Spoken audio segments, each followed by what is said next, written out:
Within every follower is a leader waiting to emerge. You weren't created to blend in, you were made to stand out. The real question isn't whether leadership lives inside you, it is, will you answer the call? Because leadership isn't about the titles, microphones, or position. It's about impact. It's about taking responsibility for the world around you.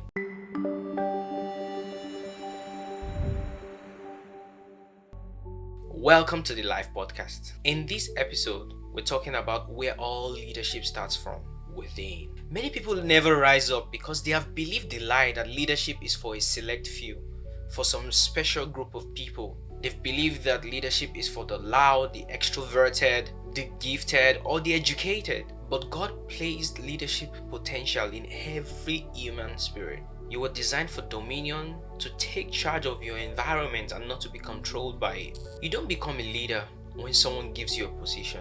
You discover the leader that's already been there all along. Let's go back to the beginning. Genesis chapter 1 verse 26. Then God said, "Let us make man in our own image, after our own likeness, and let him have dominion."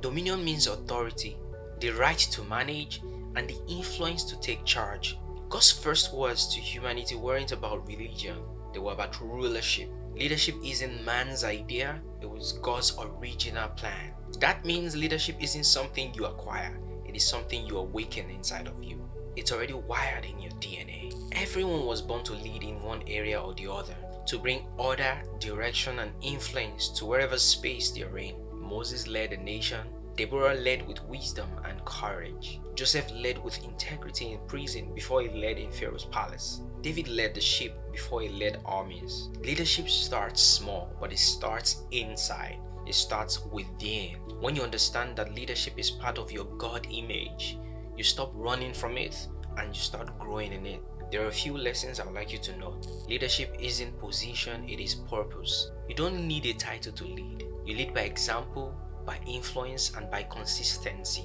Like I said in my previous episodes, leadership is simply the ability to influence other people in the right direction. If you're a parent, you're a leader. If you serve others, you're a leader. If you impact one life, you're leading. True leadership starts when you stop asking, who is following me? And you start asking, who am I serving?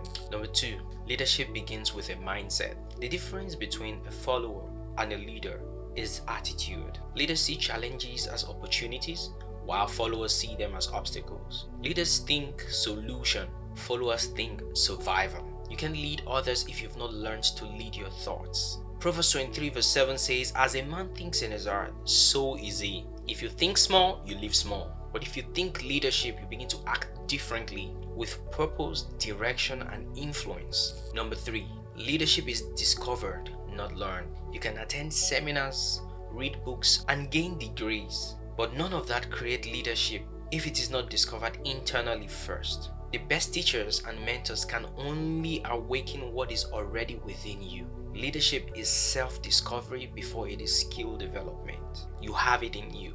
You only need to awaken it. That is why people who don't know who they are tend to misuse leadership when they get it. You can't lead others to places you've not gone to within you. Number 4, leadership requires responsibility. Every true leader carries the weight of accountability. It is easy to point fingers, but leadership starts with taking ownership. Adam lost leadership in the Garden of Eden, not because of weakness, but because of irresponsibility. He refused to take responsibility for what was entrusted to him, both the garden and the woman. Leadership is stewardship. When you own your decisions, your growth, your results, that's when the leader within you starts to emerge. Number 5, leadership demands vision. You can't lead if you can't see beyond where you are. Vision gives purpose, direction. Visionless people just exist. Visionary people lead. Ask yourself, what do I see? What is God showing me about the people, the place that I'm meant to influence? Vision transforms ordinary moments into divine assignments. When you live with vision, even small steps become meaningful. Now it's time to reflect. Are you shrinking to fit comfort zones or stretching toward purpose zones? You have leadership potential, but it is your responsibility to steer it. You're not waiting on God, it's waiting on you to realize who you truly are. So what can you do? Pray and affirm, Lord, let me see myself the way you see me. Give me courage to think, act, and lead with purpose. Remember, your environment will only change when your mindset does. You are made in the image of God, the ultimate leader. Therefore, stop seeing yourself as beneath. Stand up, rise up, and be the leader you are meant to be.